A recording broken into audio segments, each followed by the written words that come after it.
आज आपण नाश्त्याला दुधी भोपळ्याचे आप्पे बनवतो। त्यासाठी मी 1 वाटी डाळ, चण्याची डाळ, ती 2 तासापूर्वी भिजत घातली होती आणि ती चांगली भिजली। आता मिक्सरच्या भांड्यात टाकली आणि वाटून घेतली।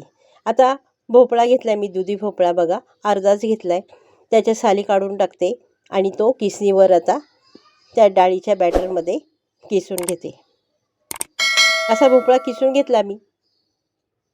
आता मिक्स केला बघा चमच्याने। आता वाटण बघा, मिरची घेतली, लसूण पाकळ्या घेतल्यात आणि अद्रक घेतलं। हे खलबत्त्यामध्ये टाकलं आणि कुटून घेते। हे कुटलेलं मिश्रण त्या डाळीच्या आणि भोपळ्याच्या मिश्रणामध्ये टाकलं आणि मिक्स करून घेतलं। आता एक कांदा घेतला मी उभा चिरून, तो त्यामध्ये टाकला। चवीपुरतं मीठ घेतलं, ते टाकलं।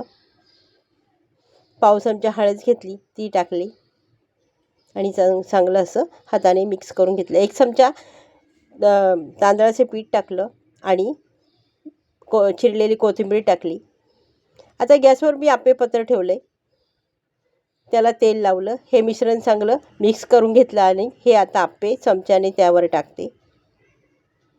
असे मी सर्व आप्पे पात्रामध्ये टाकून घेतले। 2 मिनिटं झाकण ठेवलं। आता वरची बाजू बघा, 2 मिनिटं झाले, वरची बाजू चांगली सुकली। वरतून मी तेल फिरवलं आणि एक बाजू पलटी करून घेतली। आता दुसऱ्या बाजूने चांगले शेकलेत, मी ते काढून घेते। आणि दुसऱ्या बाजूला बघा, एक पॅन ठेवला, त्यात थोडंसं तेल घातलं, 2 टोमॅटो घेतलेत, मिरच्या घेतल्यात आणि लसूण घेतलाय आणि थोडंसं अद्रक घेतलं। हे त्या पॅनमध्ये टाकलं, चवीपुरतं मीठ घातलं आणि चांगलं असं हलवून घेतलं। आता हे मिश्रण थंड झाल्यानंतर मिक्सरच्या भांड्यात टाकलं आणि मूठभर कोथिंबीर टाकली आणि मिक्सरला चांगलं फिरवून घेतलं। अशी मी चटणी करून घेतली, ती एका डिशमध्ये काढून घेतली। आता आप्पे आणि चटणी बघा मी सर्व केली। रेसिपी आवडली असेल तर लाईक करा, शेअर करा।